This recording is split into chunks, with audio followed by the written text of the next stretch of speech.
But I can't tell you how many times in prayer where I have a cold chill run down my spine, and I think, what if I'm only just talking to myself? What if this is only self-talk therapy and it's the only reason that this works right now? What if all of this is just a happy accident? What if there really were aliens that came and just kind of worked all of this stuff out? Maybe that's how the pyramids came up. I mean, all those thoughts over and over again, as many times as you can imagine, hit me all the time. And so I need to constantly be reminded by a broad sweep of historical perspective that what you just read a moment ago, that the heavens really do provide evidence. And, you know, when we say heavens, I don't mean like heaven.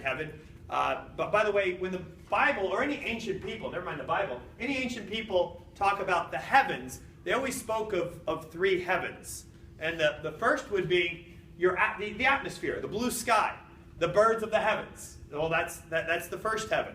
And then the second heavens is where basically outer space is, in a sense. It's the place of the stars. And that's where the heavens declare the glory, is now we're talking about the stars in the sky.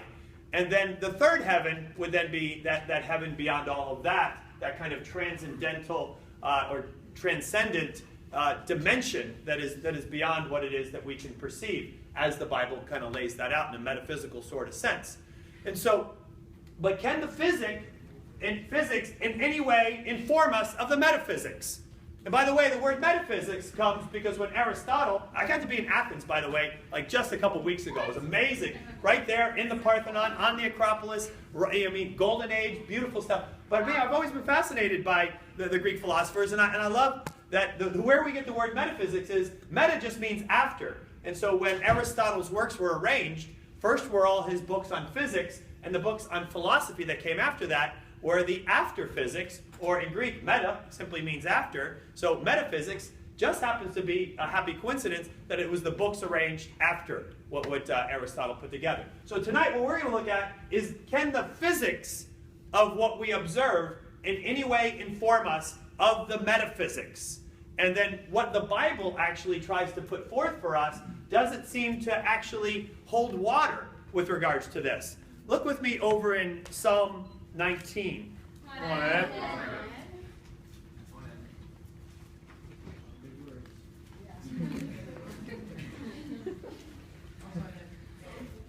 Psalm is monosyllabic. I think you should be okay with that one.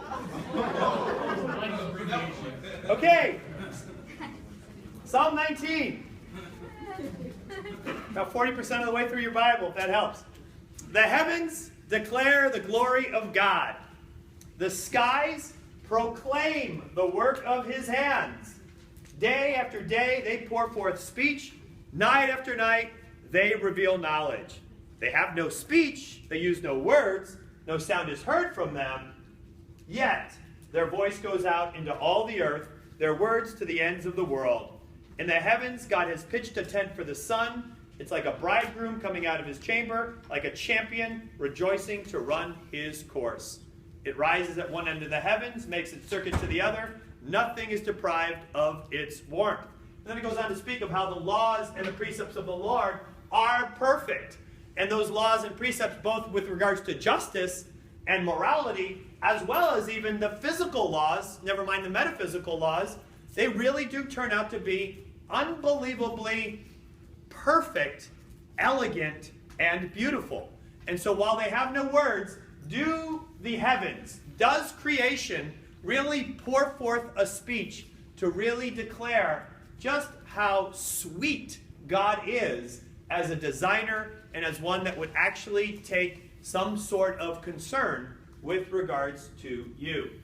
But the alternate idea of this is, if he's not a designer, if it's not all of that, then really what this is all talking about is that we are the recipients of the greatest slot machine jackpot ever offered.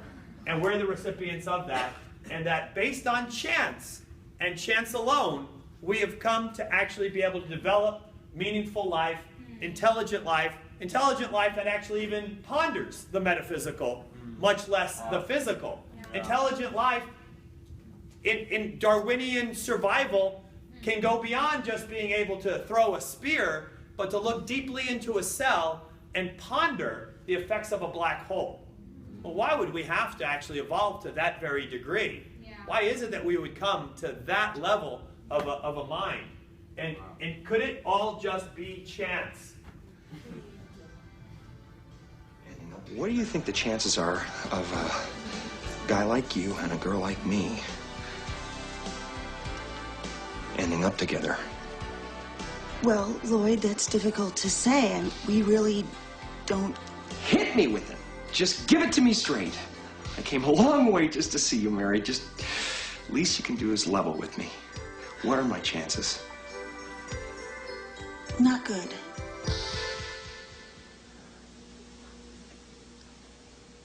You mean not good like 1 out of 100? I'd say more like 1 out of 1,000,000.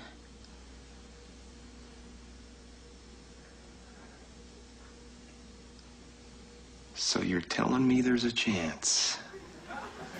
Look at that face. Is that all we're talking about with regards to creation as it exists around us right now? Is it maybe 1 out of 100 that all of this could have come about the way that it has? Or maybe is it 1 in 1,000,000, or what is it really?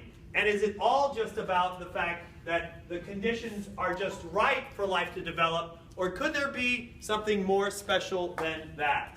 Let me see if I can still work this stuff from back in the day. Here we go. Don't help me. Don't help me. Oh!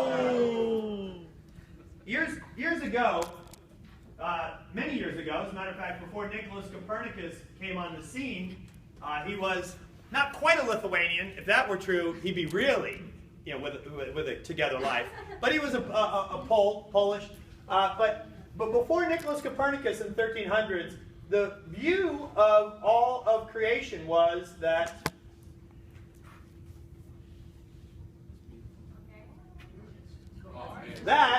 we were the very center of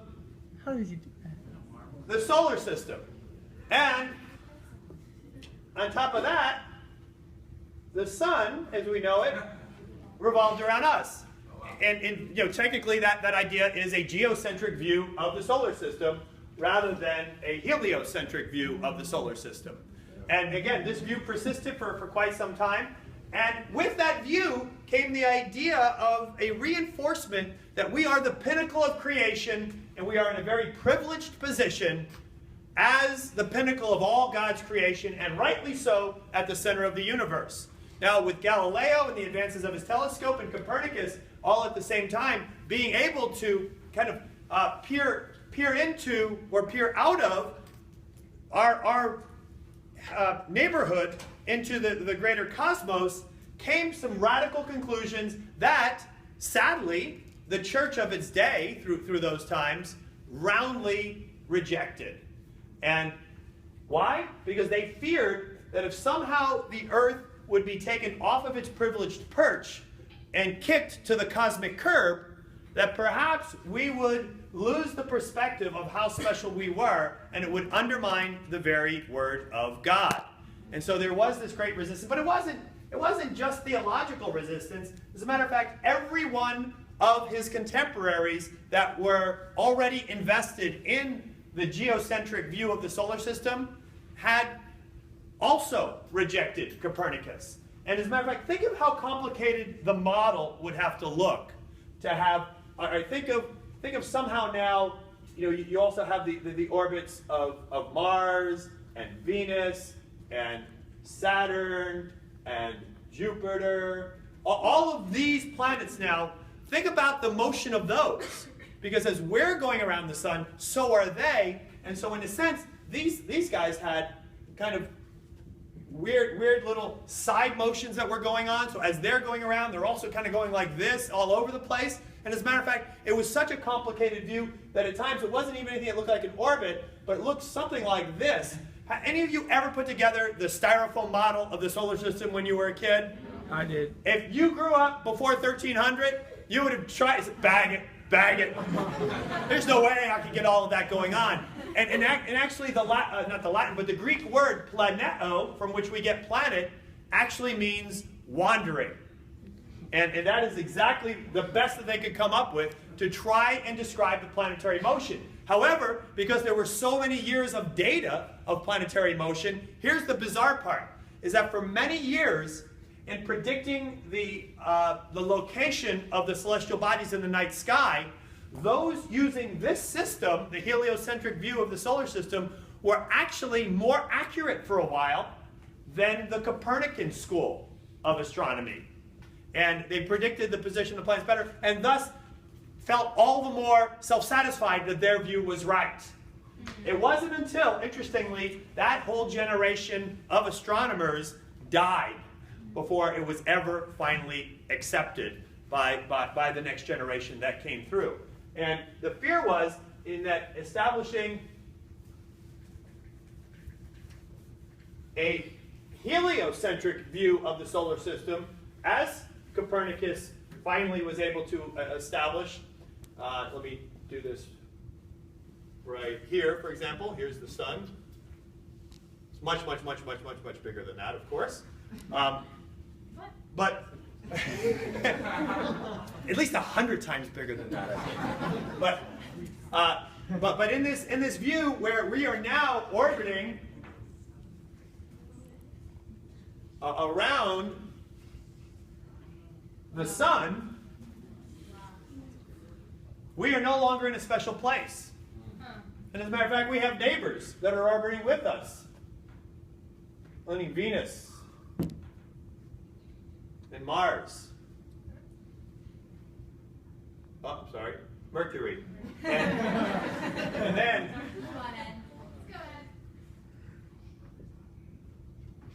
Mars, asteroid belt, including Jupiter. So here we are at the center of the solar system now, and we, out here, in not a very special place at all.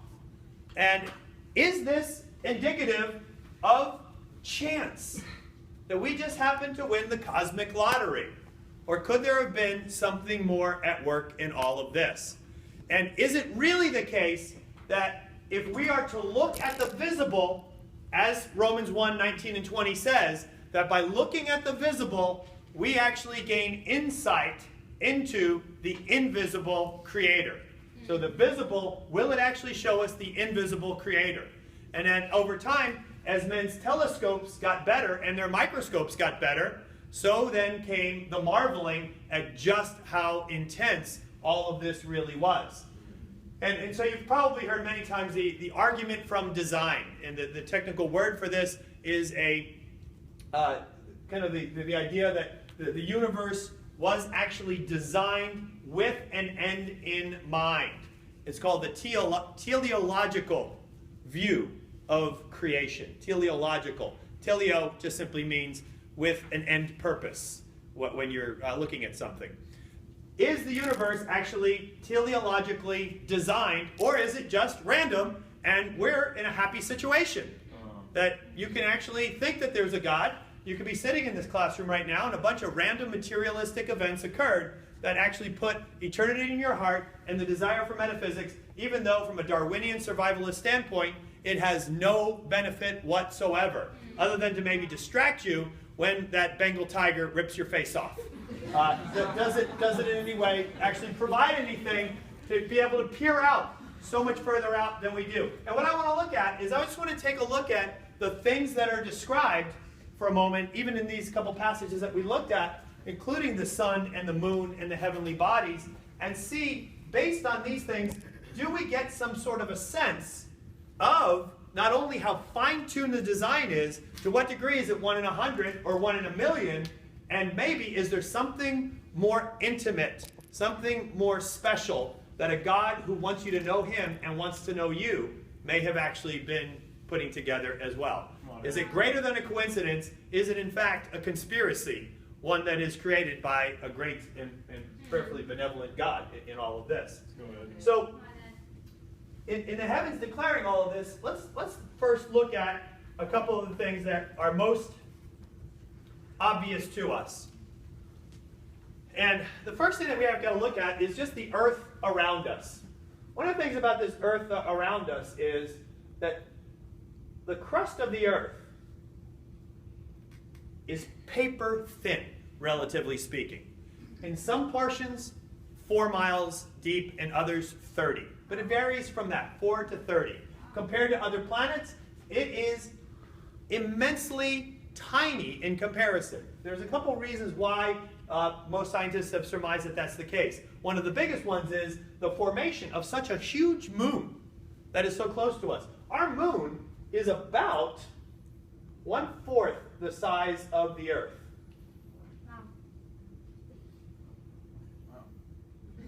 That's the American flag of the moon.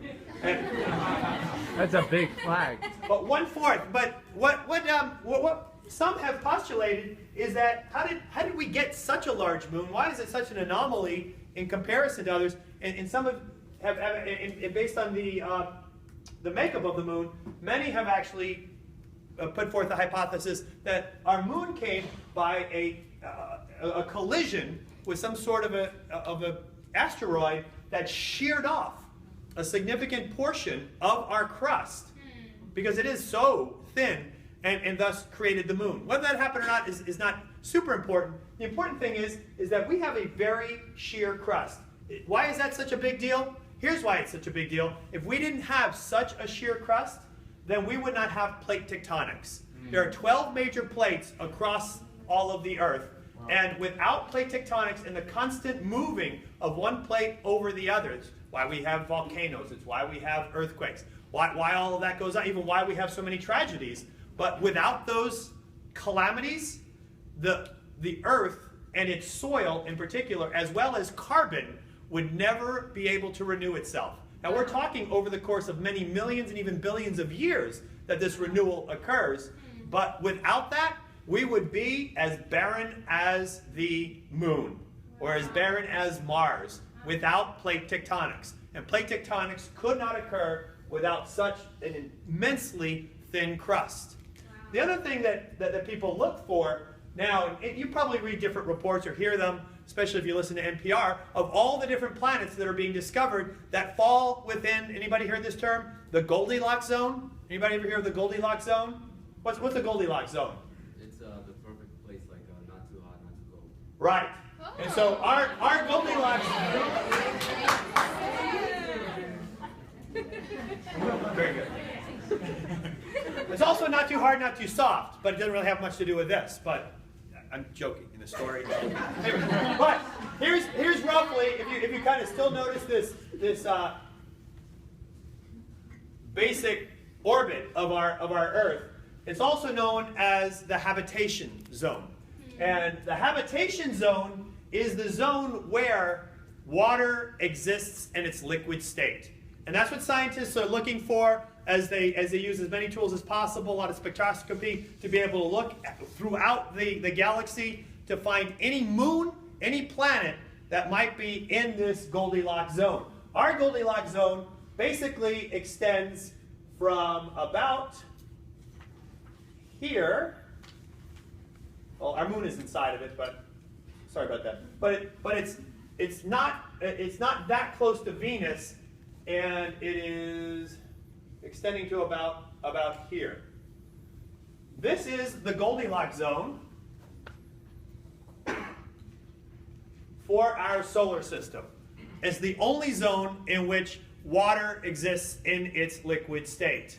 That's one of the variables that makes it very special where we are. But of course, that's not the biggest variable. And also, it's not just so important to just add water. Water is very important in its liquid state. Water is one of the best elements to be able to absorb the radiation as it comes to us from the sun. And in absorbing that radiation, it then allows the Earth to be regulated in its temperature. Water is very important, obviously, for a lot of other issues with regard to life, but just this basic one right now is to regulate temperature and, of course, to be a great medium for life as well. Again, it would only occur in this zone. Now, as you look across all of the other possibilities of where life may exist, is it just a situation of just add water? It's not just add water. There are so many other issues that are also critically important. The atmosphere, the oxygen, the nitrogen, the carbon dioxide, the temperatures that exist, the ability for the waters to remain clean, the ability to have seasons, the fact that we actually have a 23.5 degree tilt in our axis. All of these end up playing major roles, more than we can imagine. Right now, when scientists now begin to look for viable candidates for life-giving planets, right now they have to have a bare minimum of 20 factors that need to occur. Each of those factors isn't just simply, oh, maybe 10% of the chance of it happening. It's not even 10% that you'd end up in the Goldilocks zone. It's much less than that, given all of the different possibilities of where planets end up rotating in a solar system. But if we just look at maybe just one of those factors, given a generous 10%, well, right now we've then narrowed it down to 1 in 10. But then the fact that you actually have water, and it also has to be, as we look around our planet, it has to be a terrestrial planet in order for intelligent life to exist. Because, ultimately, you need to have both land and water in order for life to at least exist the way that it has come to exist for us right now. I'll talk more about that maybe just in a little bit.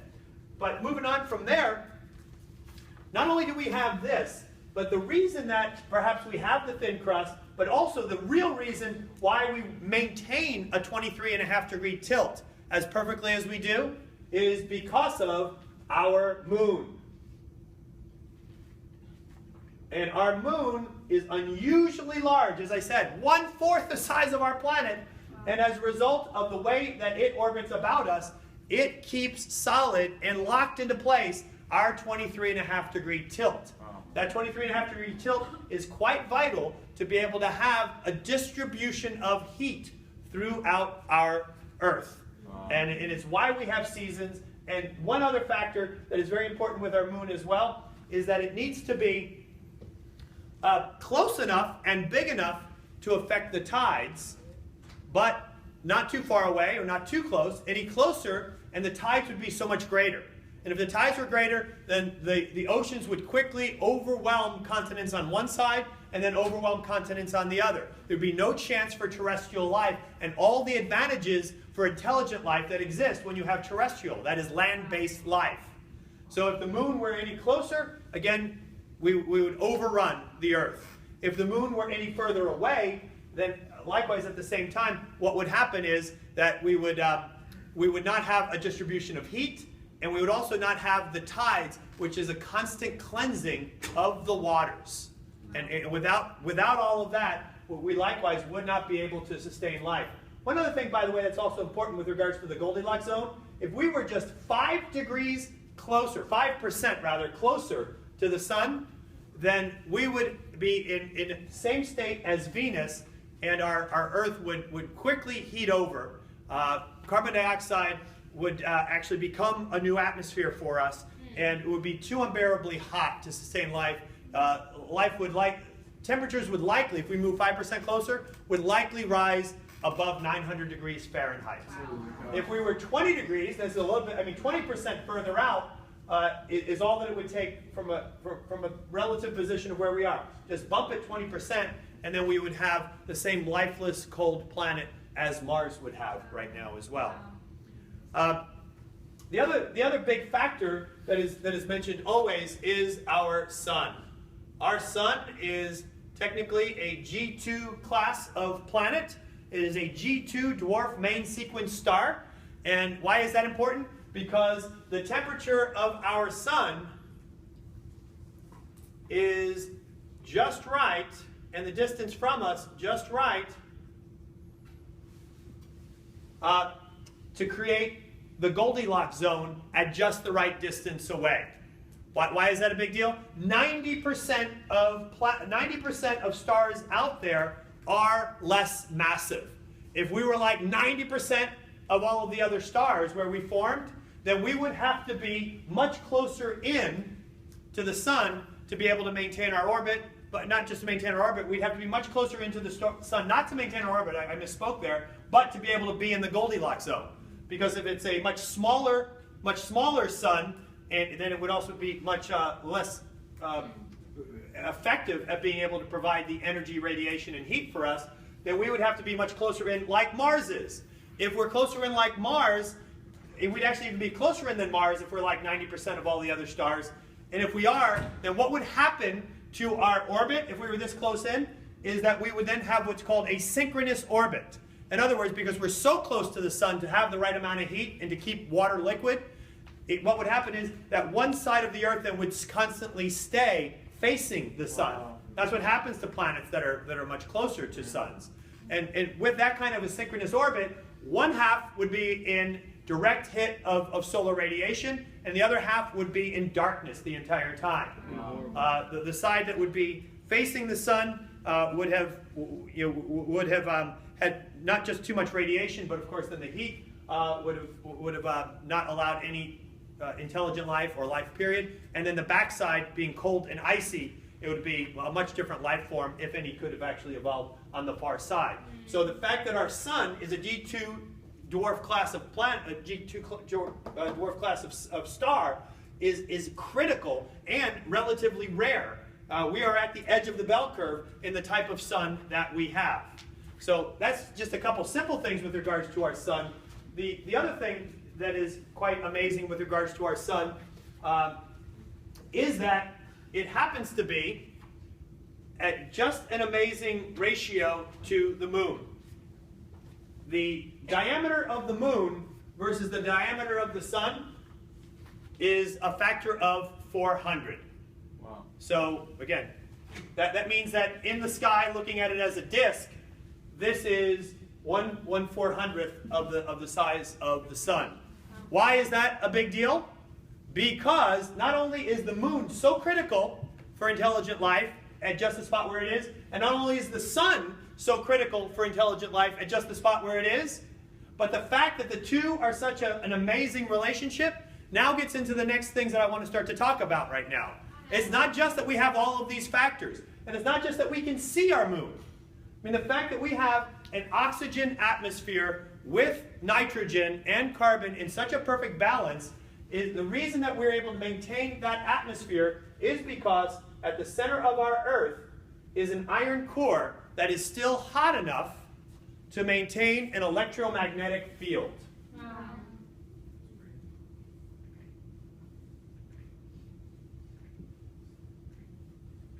And that electromagnetic field is immensely important. Why?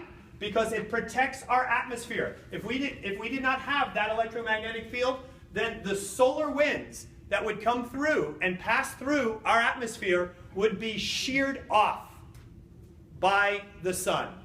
And that delicate, precious, little thin layer of atmosphere that we have, and if you ever see it, from some of the Space Shuttle or Hubble telescopes shots back at the Earth, and you realize what a very small atmosphere it is. Matter of fact, I think it from a factor of the diameter of the Earth, it is only 1%. I mean, it's that thin of an atmosphere that we have.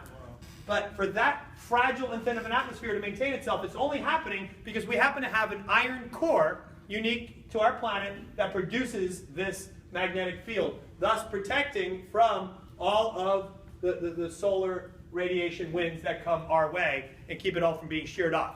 One other thing that protects us is that we have outside of Mars, out here with the outer planets, they're called the giants. And why is that such a great thing? Because, and this is just kind of bonus, this doesn't necessarily mean that no life would exist, but it means that we are amazingly protected. One of the reasons that most recognize that we do not get more bombardment of space matter is because the outer rings of our solar system, we've got some bouncers out there. And they don't allow the meteorites to be able to make their way through. And throughout, and we're talking billions of years, but over billions of years, the reason that so many have not come through and disrupted what was being developed on Earth is because the gravitational pull of these great giants is sucking that material in, rather than it being able to hit and strike the Earth and disrupt so much of what was going on. Except, of course, we had to kill off the dinosaurs at some point. We can't be dealing with those things. So I guess we let that one through. so they could be gone.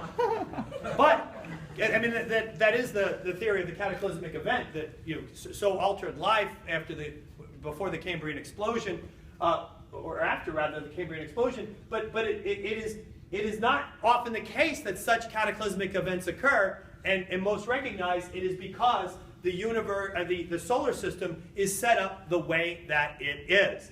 But that's not all. So we've got all of this set up, which are just the right conditions, razor edge fine-tuned for life. And if we were to start to do the equation of those 20 factors and gave them even a relatively conservative estimate of, let's say, 1/10 a chance that we could be in the habitable zone, 1/10 a chance that we would have such a sheer crust and tectonic motion on our planet, 1/10 that we would have just the right oxygen-based atmosphere for it. Go on through all of that. In the end, the most conservative estimates in terms of what is the probability that we would end up where we are, and that all of those conditions could occur in one single place. And think of them all. Sun just the right temperature, just the distance away, having the moon, having all of these conditions at just the right... The chance of all of that is basically 1/1000th of 1 trillionth. Wow. 1/1000th of 1 trillionth. That's just big physical properties that are observable by our eyes of how fine-tuned all of this had to be. So I'm not even going to write all that. But 1/1000th of 1 trillionth is the idea. 1/10⁻15 basically is a very, very conservative estimate, and that's disregarding some of the 20 factors in the process of going through that. So 1/1000th of 1 trillion, yes, you're special. Yes, that's a pretty good lottery. Yeah, that's a pretty good payout if you happen to pull that lever or buy those numbers in just the right thing. But does that by itself point to the fact that it's got to be a designer, it's got to be a creator, and he's got to have a plan for you? No, it doesn't. It could be that we are in such an infinitely large universe that there are so many chances at pulling the lever throughout a vast universe that is 13.8 billion years old, with all that time likewise to be pulling the lever over and over again, that it could just be that with so many exposures that it's got to happen here and maybe elsewhere. So does that make us special at all? That in and of itself it doesn't, but to say that it's just a chance, well, that's a really, really rare chance. There's an interesting illustration that some use with this same idea. Let's just talk about Jesus coming to fulfill the Jewish prophecies about him. The chance of him doing that, let's say, of being born in Bethlehem. Yes, he happened to be born in Bethlehem. To be of the tribe of Judah. Yes. So even those, what are the chances? It's like 1 out of 12 to be a tribe of Judah. 1 out of, let's say maybe 100 that he was born in Bethlehem.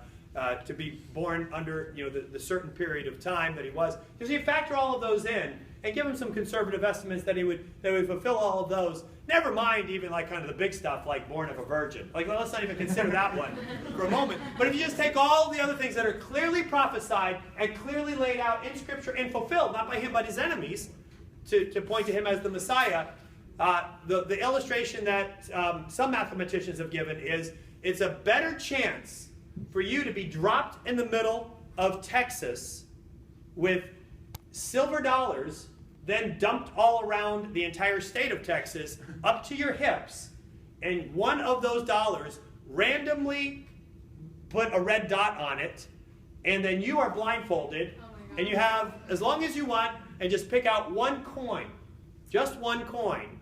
Well, the chances of you picking out that one coin are much greater than Jesus fulfilling all the prophecies, just the simple prophecies that nobody could argue about. I mean, just basic historical type situations that are his chance of fulfilling all of those is much more remote than you picking out that one silver dollar. We are so far beyond that as we start to consider, however, the design of the universe, where you really do end up with this idea of Paul says in Acts 17, that men are now without excuse. And once God overlooked such ignorance, but now we are without excuse. And by the way, as he talks about that, while I'm on this, he now commands all men everywhere to think radically differently about this God. And on top of that, you better do so, because because there's going to be judgment that comes your way.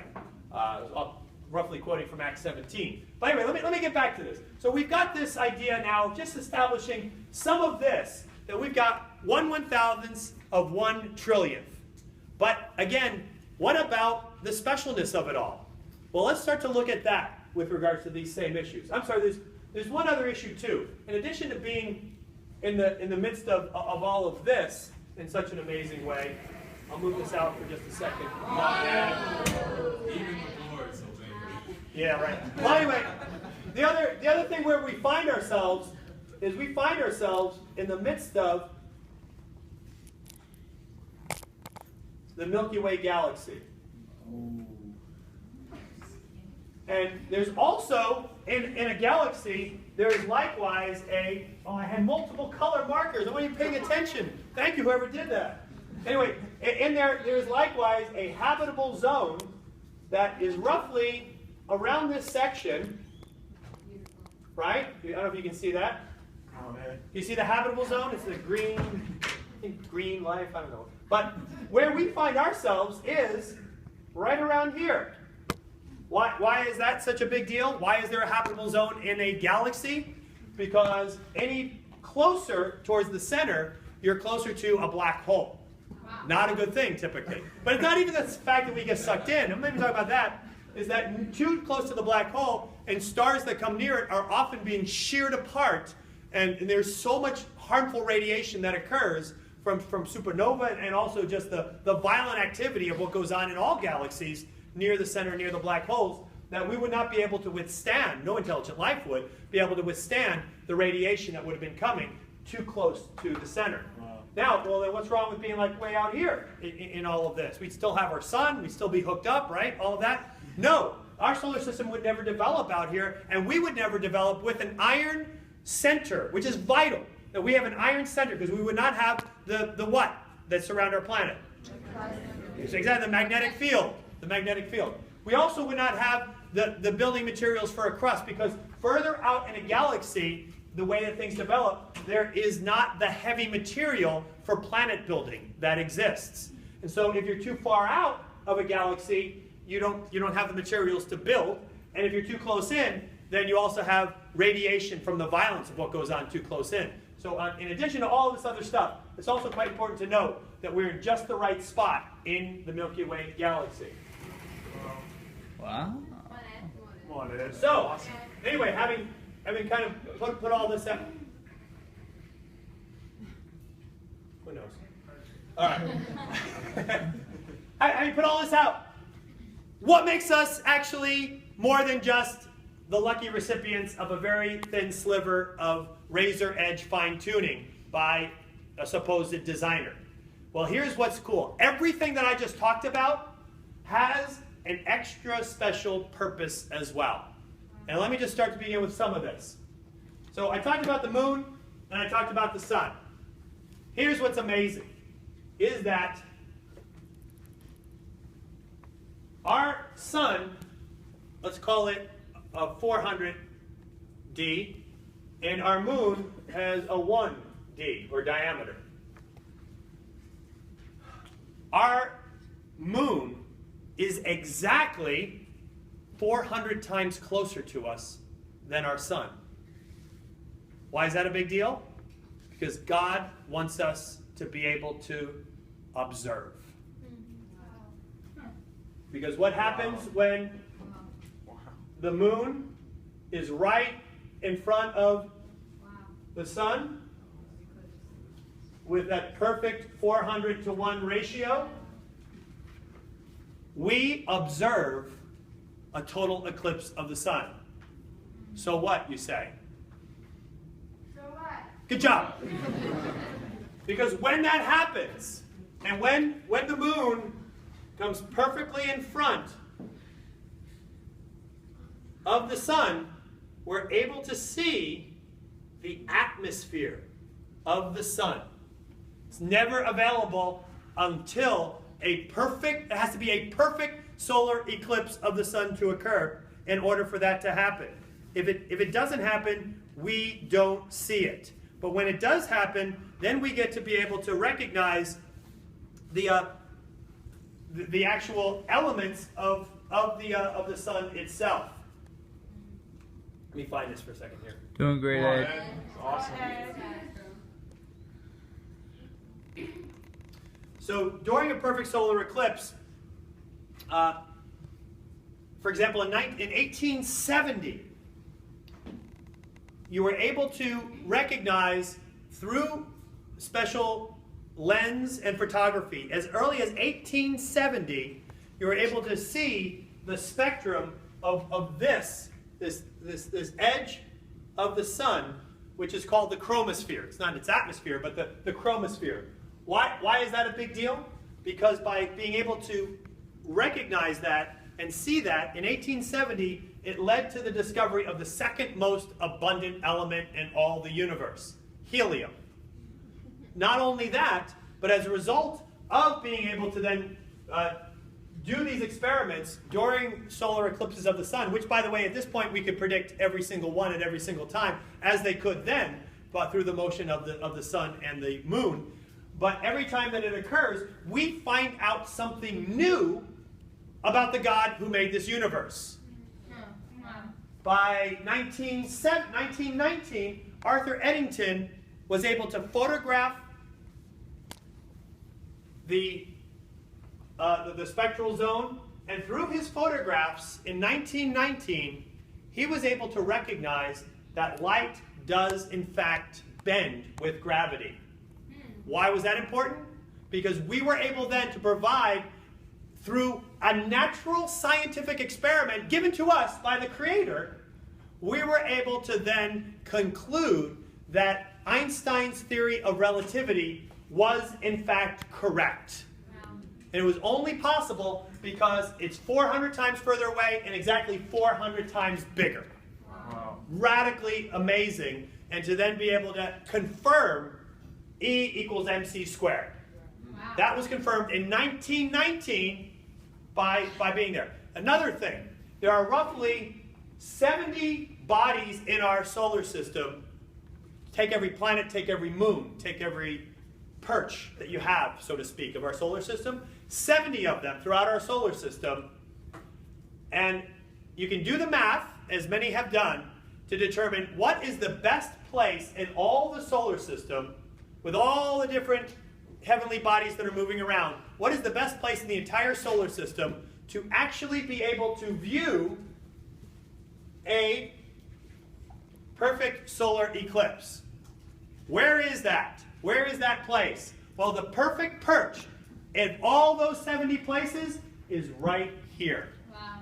It's not one other spot in one other planet, one other theoretical place by which to be able to view and understand and discover the very works of creation than right here. That's just mind-blowing.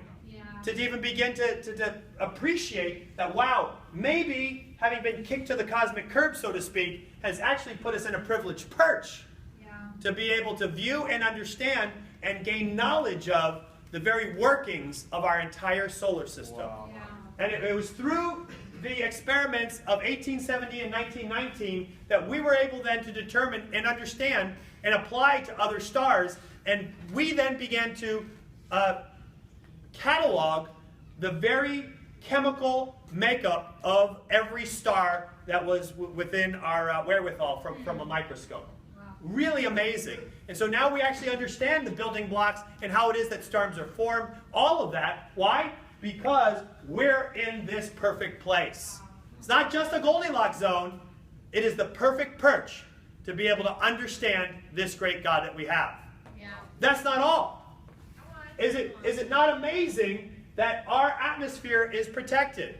The only planet with an atmosphere that is transparent in the entire solar system, and that's all that we know. We don't have the ability to go to other solar systems to see. But we know of all the other planets that have atmospheres. And you can imagine some of them. You see the gaseous atmosphere around Jupiter. You likewise see it around Saturn. You see it around Venus. Every single planetary body that we can pick that has an atmosphere that is so thick that they would not even know that there is a sun. Wow. Is how thick that it is. Our perfect conditions for life also happen to be the only conditions by which to have a transparent atmosphere. Wow. But that's not all. Come on. Go ahead. Throughout all the universe is a wide spectrum bandwidth of, let me kind of here, and it would go down past the board. But think about all of the bandwidth of different levels of radiation that exist. So beyond the physical spectrum, what are some other forms of radiation that exist? Ultraviolet. What else? Gamma. X-ray. Anything else? Infrared. Right? There's a huge spectrum. And the most narrow of all, a fingernail width within the entire spectrum, is the spectrum of visible light. Why is visible light so important? Because it is visible light that allows photosynthesis to occur and for life to be able to grow and flourish in any planet, and then, of course, especially ours. It is visible light that is the very bandwidth from our sun that is actually brought our way. And our atmosphere, on top of being the perfect elements for life, oxygen, nitrogen, carbon dioxide, on top of being all of that, it also happens to be the perfect atmosphere to not filter the very life-giving, narrow bandwidth of radiation. Radiation, this time I'm calling visible light. It is the only atmosphere that doesn't in any way filter the visible light from being able to get in. And on top of that, in addition to it allowing life through photosynthesis, it also then allows us to be able to observe. So with that transparency and with visible light, it is the optimal conditions again for us to be in a privileged perch to magnify God and be amazed at all of what it is that He has done. Wow. All right? Not done yet with all of this. Not only do we have all of these conditions that allow us to be able to understand the very formation of the stars, to understand the very makeup of our sun, to be able to peer out and to be able to see all of these things, there's one other thing that's hugely important in the other Goldilocks zone. Oh. Is that we are right here. Our galaxy is very flat, the Milky Way, with a bulge in the middle. Why is it important that it's very flat? I'll tell you in a moment. Because it allows us a better perch not into our solar system, but into other galaxies and into the entire universe itself. Normally, in a galaxy, as you have these arms, these huge spiral arms that surround the center. Well, we happen to be in just the perfect position, not only for the Goldilocks zone of Earth-building, solar system-building material, and protected from the radiation that would occur from the shearing off of the stars and the violence of the center, but we happen to be just in that zone where an iron core, all that we need for life, exists. But here's the other cool thing, is that not only we're in that zone, but if we ended up in one of the arms of the Milky Way, it is filled with dust and stars and gas. And if we ended up in one of the arms of the Milky Way, we would not know much at all about our universe. We would have no idea that the universe is 13.8 billion years old. We would have no idea whether what we were viewing was a star from another galaxy or a star within our own galaxy because of the obscuring effect of the dust and the gas that exists in such density in the arm of one of the areas of the Milky Way. But here's the deal. Inside of the arm is the higher chance of where things are. To end up outside of an arm of a Milky Way is a very low probability. And we happen to be, if this is the Sagittarian arm, and this is the Persean arm. Come on, Perseus arm, Sagittarius arm. We happen to be right here. We're in a perfect spot with absolute clarity all about us, not absolute, but relatively great clarity versus any other spot that we could be in the galaxy. Wow. Why is that a big deal? Because we not only get to now make sense of our solar system and marvel at how God has worked his physical laws through that, not only do we get to confirm his physical laws within the solar system, very elegant laws like E equals mc squared. Amazingly elegant laws.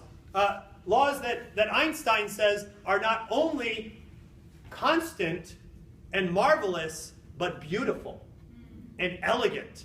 Yeah. Copernicus says the same thing. Come on. Is that they all astronomers marvel not just at the clarity and the simplicity of the laws that govern the motion of the planets and also the chemical makeup of the planets, but they also marvel as well at, when they get to know them better, how beautiful they are. How many of you know like Planck's constant and Newton's gravitational equations? What is that equation? I know Planck's constant is like 4.18 All right, so it's times 10 to the negative. I don't know. what's that? Planck's constant is like 4.18 times 10 to the negative. Right, but the equation itself is that gravity times one mass of one planet times the mass of another planet is simply that force is equal to gravity times the mass of one planet times the mass of the other planet over its distance between the two squared.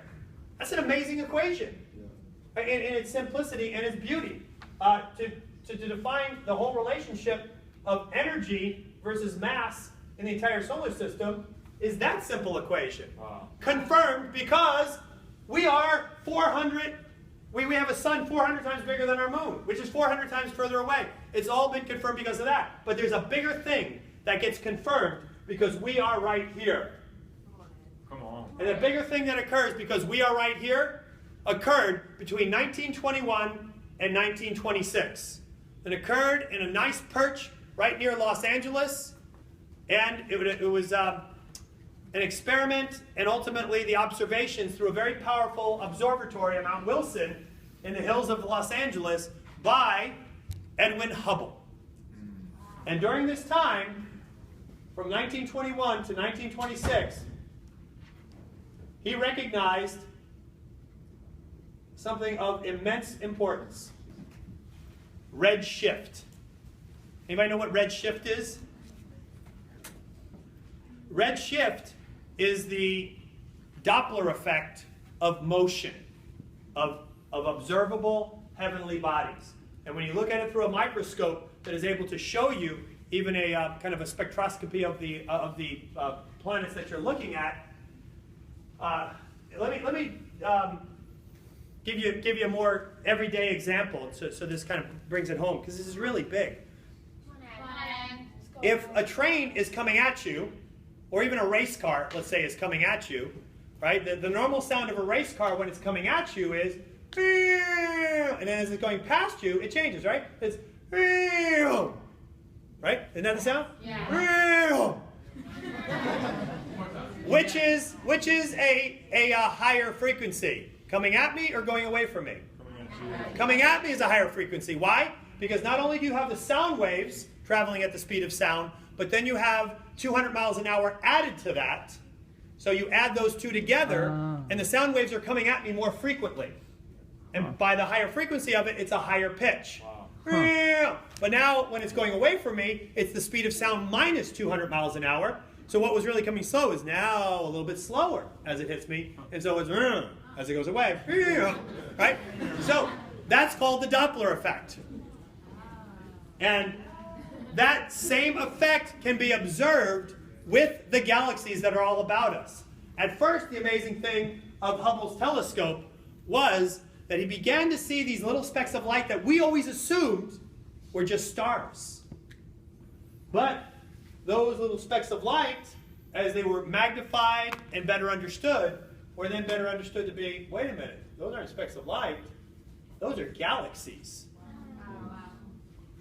And our best guesstimates, based on that work from that time period, is that there are 100 billion galaxies, each with about 100 billion stars apiece. Here's a side note that's really kind of cool, because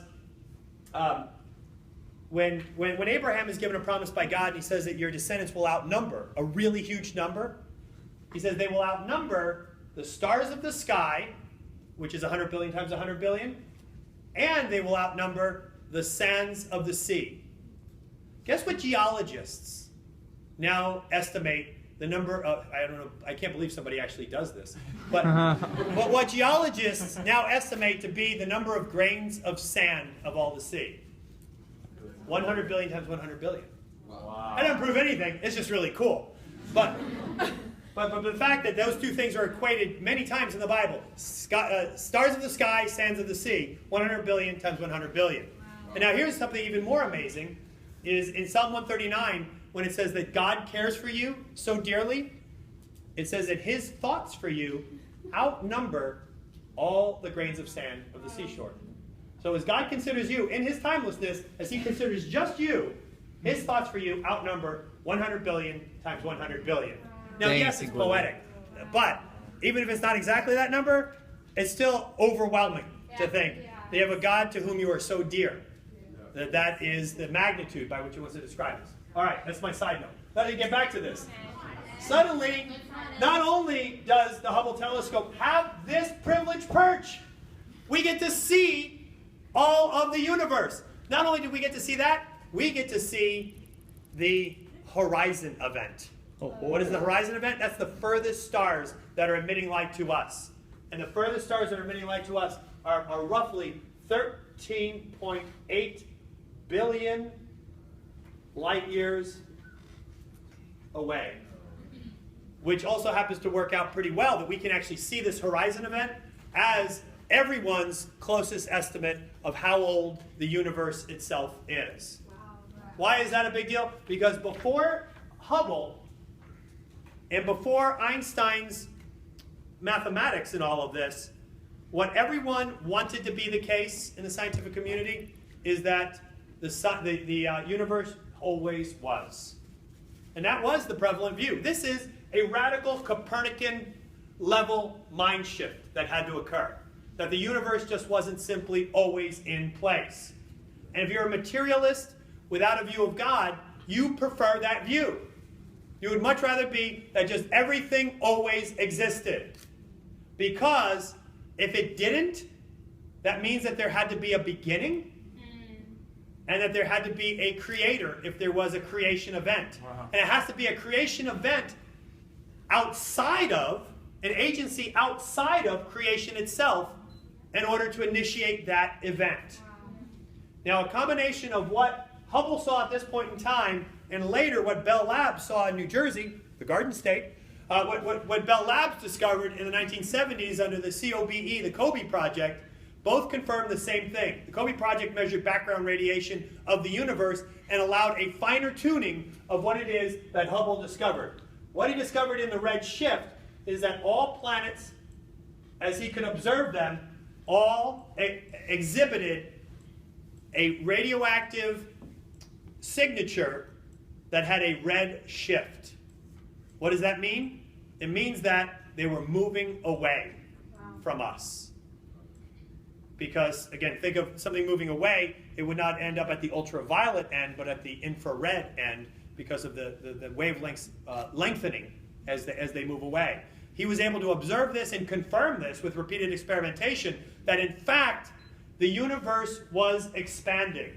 It confirmed even Einstein's ideas that he resisted. It's the idea that the universe is like a balloon that is being blown up and everything is moving further away from everything else. And it's moving away not at a slower and slower speed, because the redshift instead shows acceleration, that instead it is moving away at a faster and faster speed. So it is expanding at an accelerated pace. It's not as though it moved out and now it's kind of slowing down.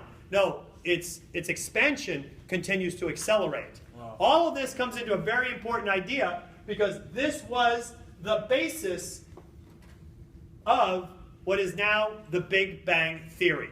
Wow. Why would we need to know that for Darwinian survival?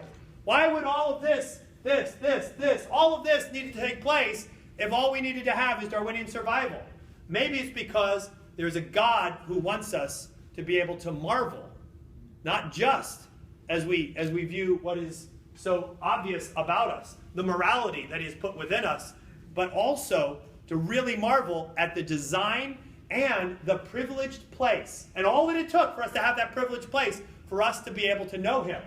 And so, from this, why is the Big Bang such an important idea? It is of critical importance with regards to the Bible because it then is a paradigm shift of ultimate importance. Because it says then, in the end, between what Hubble worked on and what the COBE project worked on, is to recognize that the universe had a beginning. Not only did it have a beginning, but that the Big Bang event was one in which something came from nothing. Wow. This is more confirmed through the COBE project and also the idea that exists today. That something came from nothing. And at the biggest, it was an infinitesimally small point. That's as big as any scientist will actually accept at this point in time. An infinitesimally small point is from which the entire universe has expanded. Why is this a big deal? Because unlike, let's say, Socratic philosophy or Stoic philosophy, which all has a circular nature of the universe, where everything has always existed and it's always kind of subsumed into a great conflagration, unlike everything else that has ever come before it, for the first time in the Hebrew Bible in 2000 BC, the idea came across, in the beginning. Beginning. This is a radically different concept, and one that was always disdained because there was this idea that the universe always has been. In the beginning, God created the heavens and the earth. That is a radically important idea, that there was, in fact, a beginning. And if there is a beginning, if there is a creation, well, the implications then are huge with regards to that. If something is clearly designed well beyond the chance, and I haven't even begun to go into the fundamental forces which keep all of this in motion. What are some of the fundamental physical forces? Anybody know any of them? I'll give you one. Gravity.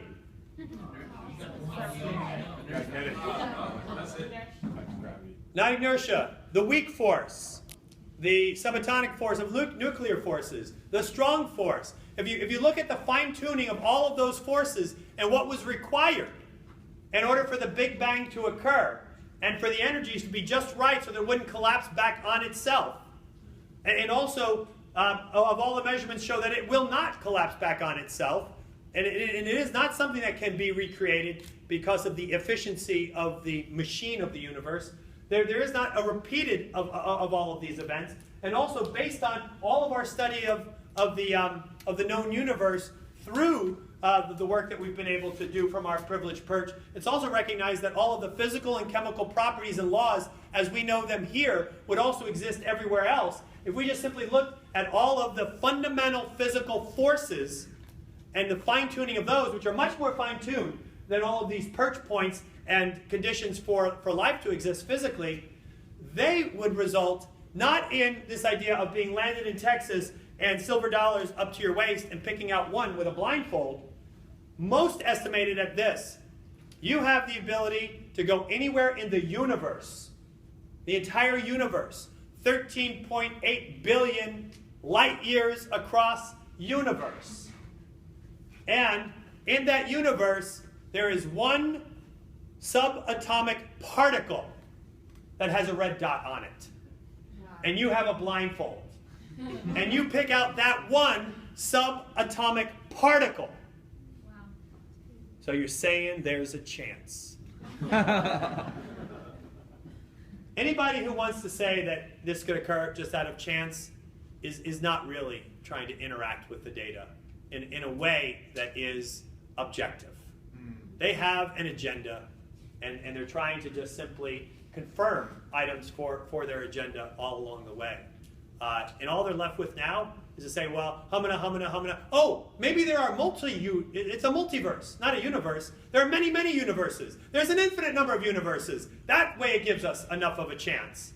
There is no evidence for anything beyond our universe. It's merely speculation, and it's desperate pleadings of speculation by those who are looking for some way to make sure that there is not a designer behind something that is so highly fine-tuned that, again, go out and find that subatomic particle with just a little red dot on it, and that's about all that you have in terms of a chance. We're talking every subatomic particle in the magnitudes of 1 times 10 to the, whatever it is, 220th power. I mean, it's mind-boggling the dimension of what that would be. And it's not even, in any way intellectually honest to even say, yeah, I think this could have happened just by chance. It's way out of that ballpark at that point in time. And so, but why is it, though, that one would want to resist the idea that we are actually special enough, that we actually did grow to have a capacity to actually pursue the metaphysical as well as the physical, that we would actually come to be beings who not only are in this perch, but that we are designed that we can actually appreciate this perch. Yeah. Wow. That's more than coincidence. Yeah. That's conspiracy, and a divine, beautiful conspiracy for all of that. In the end, we're going to have to recognize that there really is a God, a designer, a beginner of all of this. And as we do, we can likewise marvel, as the Bible tells us, the heavens declare the glory of God. The skies proclaim the work of his hands. Day after day, they pour forth speech. Night after night, they reveal knowledge. Or also, as Psalm 8 puts it, when I consider your heavens, the work of your fingers, the moon and the stars which you've set in place, what is mankind that you are mindful of them? Human beings that you care for them. How amazing is it that we are in such a privileged position? It ought to make us buckle before an amazing God who has such consideration and such care for us. Wow. Who has set in place 100 billion times 100 billion stars and tells us it's that same dimension of number for which he cares for you and considers you. Wow. Or the alternative is, it's all just a wild accident that is beyond comprehension. You can go down that path of kind of willful denial, but if you really want to engage it and recognize it, there's so much waiting for you. Wow. So much waiting for you. Not the least of which is that if you don't really recognize this, what are you going to do with your guilt? Because it's only through a God and an intervener and a redeemer that there's any chance for you to have not only the objective removal of your guilt, but the emotional removal of your guilt as well. Yeah. You may say, well, I don't feel guilty. Everything's just materialistic. There is no right or wrong. There is no morality. That's fine. The great atheists, the great thinkers of Nietzsche of the late 20th century, 19th century, heading into the 20th century, had the same idea. But, of course, he was at least honest about it. And from that, he says, in between, as we contemplate the nothing that we come from and the nothing that we go to, all we're left with is nothing. So if you want to be intellectually honest, I would say engage it the same way that he does. But if you want to recognize that maybe there's something greater, well, then also recognize that we have an amazing God that wants a relationship with us and has set all of this in motion. I mean, almost promiscuous in the blessings that he's given to us to be able to see him, understand him, and marvel at him. And to conclude, I'll just read where they began in the beginning. Since what may be known about God is plain, God has made it plain to them.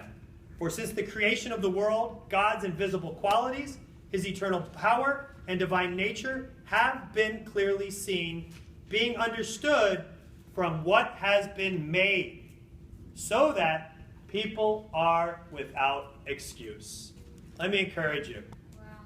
If this at least helps you to see that maybe there's a bigger purpose for you, something more special for you, nobody's out to look to say, aha, see, this proves that you stink. That's not anybody's goal. All anybody wants is what we all came to have as well. Is that, wow, even for me, and when I was your age, there ain't no way you were anything close to the nastiness of what I was in college. I was the worst person in the worst fraternity, in the worst time, talking 80s, back when everything was allowed, at the worst time, and I was the champion of it all. And if I had a chance to be able to reject God and justify the way that I was going, and then justify him all the more as I pursued nothing but selfish ambition and accolades for my curriculum vitae or resume, that was just fine by me. I didn't need him messing up what I had going on. It was going pretty well. But after a while, if I was going to really be intellectually honest, I came to realize, you know what? If this is all there is, having the Volvo, the car in the suburbs, the big title, senior management, having all of this, if this is all there is, wow, this is pretty shallow. And ultimately, I had to take the hard look that there must be something more. And when I did, and recognized not just this, but really the metaphysical, not just simply the physical, it became more than clear. And this gave me a peace that I never would have known. And I praise God that he took away all my excuses. Everyone, as they began to develop around this stuff, they were all taken away by the beauty and the elegance of what it is that he has created. That points to the beauty and the elegance of all that it is that he wants to recreate in all of us. Let's close in a prayer. God, thank you that you have made this known to us, God. It's astounding. And that there have been so many brilliant minds that have poured their lives out to be able to take advantage of the privileged perch in which you've placed us. This perch in which we're able to have all the razor-thin, perfect, fine-tuned conditions to be able to flourish into intelligent life that is not just good at being able to make iron and spears, but to be able to contemplate deeply through the microscope and broadly through the telescope. And in doing so, come to astounding conclusions that we are without excuse. That we can know you through the brilliance and elegance of all it is that you have set in place. And as the heavens glorify you and praise your name, so do we, God, for intervening and loving us and giving us the depth of fulfillment and significance that would have never been if we had tried to resist. Thank you for persisting. I pray that you're doing so even now. In Jesus' name we pray. Amen. Amen. Amen. Thanks.